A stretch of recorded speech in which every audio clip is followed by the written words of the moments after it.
My morning started without knowing the horror I inadvertently set upon myself. See, it wasn't a normal day.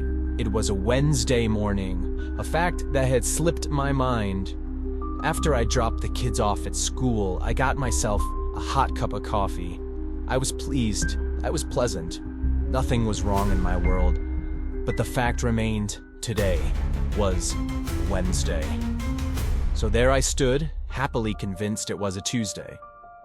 It wasn't until I heard the monstrous vehicle stopping, creeping, beeping, that I realized my horrible mistake.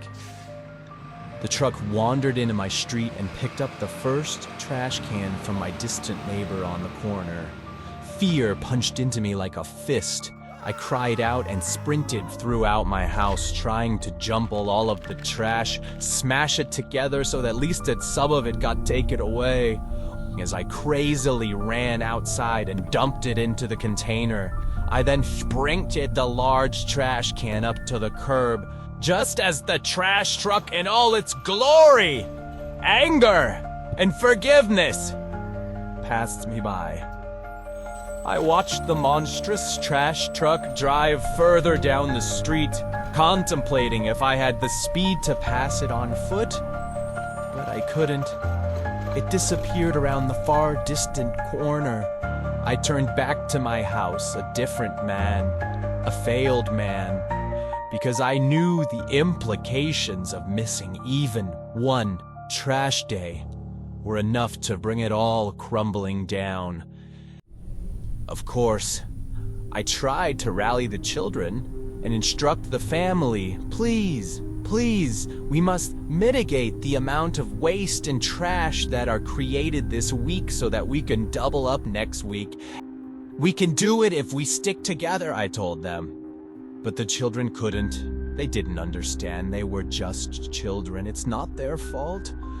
And of course, the bags started piling. First Thursday with 2 bags. By the time we got to Saturday, there were 15 bags of raw, rotting trash and garbage allocated to the garage. I tried to keep spirits high, but things spiraled faster than I thought possible.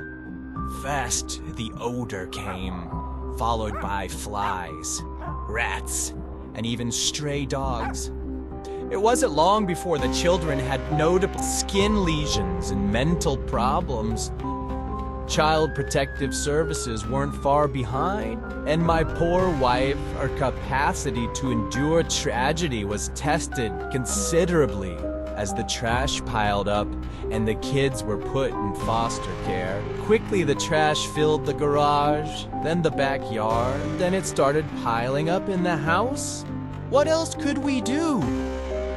By the following Tuesday, I'd lost my job and my wife had left me alone in the decrepit, failed trash house that was rotting soul from the inside.